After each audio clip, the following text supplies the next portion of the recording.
Bismillahirrahmanirrahim. Assalamualaikum warahmatullahi wabarakatuh. Perkenalkan, nama saya Rifa Febriantika. Di sini saya akan menjelaskan tentang pemikiran filsafat para tokoh tentang pendidikan Muhammad Abduh. Yang pertama yaitu membahas tentang latar belakang pemikiran Muhammad Abduh.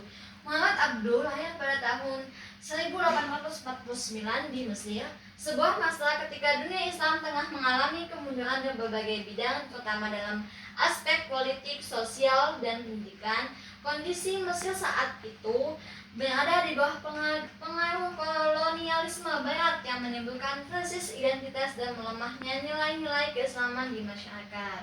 Yang kedua yaitu konteks sosial, politik, dan keagamaan pada masa Muhammad Abduh. Pada masa Muhammad Abduh, Mesir berada dalam situasi sosial yang penuh keterbelakangan. Sebagai besar masyarakat masih terikat pada pola hidup tradisional dengan tingkat pendidikan yang rendah, terutama akibat dominasi sistem pengajaran klasik yang berfokus pada teks-teks keagamaan tanpa memperhatikan perkembangan ilmu modern. Yang ketiga yaitu pemikiran filsafat pendidikan Muhammad Abduh. Pemikiran filsafat Muhammad Abduh berakar pada kritiknya terhadap sistem pendidikan tradisional Mesir yang dianggap terlalu menekan hafalan dalam teks agama tanpa memberi ruang bagi penekanan kritis. Menurut Abduh, pola pendidik semacam itu membuat umat Islam kehilangan daya intelektual dan tertinggal dalam menghadapi arus modernitas. Terus yang keempat yaitu pemikiran modernisasi pendidikan Muhammad Abduh.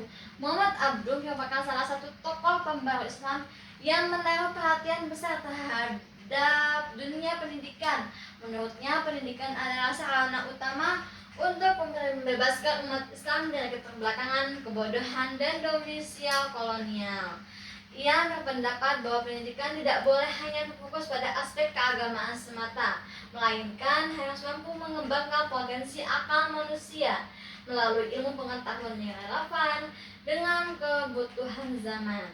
Dengan begitu, umat Islam dapat sejajar dengan bangsa-bangsa lain dalam hal kemajuan intelektual maupun sosial. Terus yang kelima yaitu ada prinsip pendidikan dalam pemikiran Muhammad Abduh.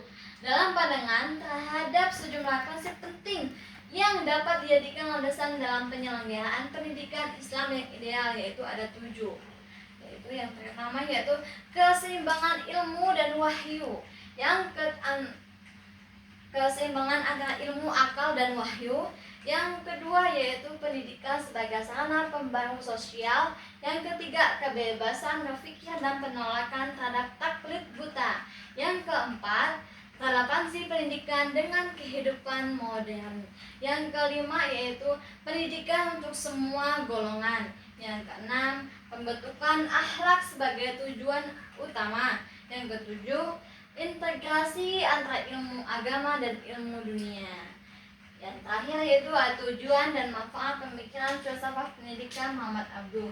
Yaitu tujuannya ada 3. Yang pertama, membebaskan umat dari taklid dan keterbelakangan. Yang kedua, mengintegrasikan ilmu agama dengan ilmu modern. Yang ketiga yaitu membentuk generasi kritis, berilmu, dan berakhlak mulia. Yaitu di sini ada manfaat. Yang manfaat pertama yaitu lahirnya kurikulum Islam modern tanpa dikotomi ilmu. Yang kedua, muncul generasi muslim kreatif, inovatif, dan siap menghadapi globalisasi.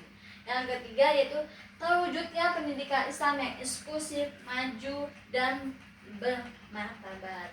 Sekian yang dapat saya sampaikan.